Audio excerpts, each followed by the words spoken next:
আসসালামু আলাইকুম ওয়ারাহমাতুল্লাহ। প্রিয় দর্শক, আজ আমরা এমন এক বিষয় নিয়ে আলোচনা করব যা আল্লাহর কাছে সবচেয়ে গোপন ধন হয়ে যায়। এই আলোচনা আমাদের দান ও সদাকার গুরুত্বকে নতুন করে উপলব্ধি করতে সাহায্য করবে ইনশাআল্লাহ। আমরা সবাই জানি দান বা সদাকা আল্লাহর সন্তুষ্টি অর্জনের একটি অন্যতম মাধ্যম। কিন্তু এমন কিছু দান আছে যা আল্লাহ তাআলার কাছে এতটা প্রিয় যে তা গোপন ধনে পরিণত হয়। রাসূল সাল্লাল্লাহু আলাইহি ওয়াসাল্লাম বলেছেন, আল্লাহ তাআলা তার একনিষ্ঠ বান্দাদের ভালোবাসেন যারা আল্লাহ ভীরু এবং আত্মগোপনকারী। সহিহ মুসলিম হাদিস নম্বর 2965।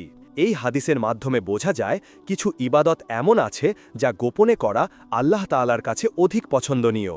১. গোপন দান শ্রেষ্ঠত্বের প্রতীক। গোপন দান হলো এমন দান যা আপনি এমনভাবে করেন যে আপনার ডান হাত যা দান করে বাম হাত তা জানতে পারে না। এই দানের ফজিলত এত বেশি যে আল্লাহ তাআলা এর বিনিময়ে বহু সওয়াব দান করেন এবং এর মাধ্যমে পাপ মোচন করেন।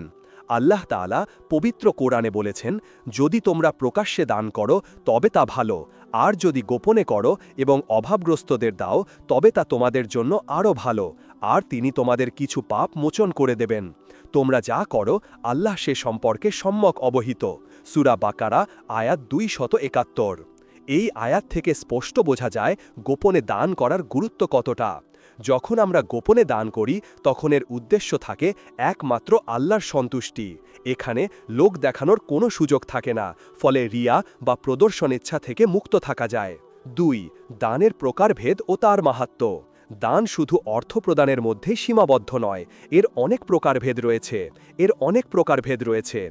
যেমন অর্থদান, অভাবগ্রস্তদের আর্থিক সাহায্য করা; জ্ঞান দান, মানুষকে উপকারী জ্ঞান শেখানো; শারীরিক শ্রম দান, কারো প্রয়োজনে শারীরিক শ্রম দিয়ে সাহায্য করা; সুন্দর কথা বলা, কাউকে সান্ত্বনা দেওয়া বা উৎসাহিত করা; পথ দেখানো, পথ হারাকে সঠিক পথ দেখানো। প্রত্যেকটি দানই আল্লাহর কাছে মূল্যবান যদি তা একনিষ্ঠতার সাথে করা হয়। তবে এর মধ্যে কিছু দান এমন আছে যা গোপনে করা হলে তার গুরুত্ব বহু গুণ বেড়ে যায়। ৩. গোপন দানের দৃষ্টান্ত। রাসূল সাল্লাল্লাহু আলাইহি ওয়াসাল্লামের সাহাবীগণের জীবনেও গোপন দানের অসংখ্য দৃষ্টান্ত পাওয়া যায়। তারা গোপনে দান করতেন যাতে তাদের দানের কথা কেউ জানতে না পারে। যেমন রাতের আধারে কিছু সাহাবী অভাবীদের বাড়িতে খাবার পৌঁছে দিতেন, কিন্তু কেউ জানত না কে এই সাহায্যকারী। যখন সাহায্যকারীর মৃত্যু হতো তখনই মানুষ জানতে পারত যে অমুক ব্যক্তি ছিলেন সেই গোপন দাতা। ৪. গোপন দানের উপকারিতা। গোপন দানের অনেক উপকারিতা রয়েছে। রিয়া থেকে মুক্তি। রিয়া বা লোক দেখানো ইবাদতকে ইসলামে কঠোরভাবে নিষেধ করা হয়েছে। গোপন দান মানুষকে রিয়া থেকে রক্ষা করে।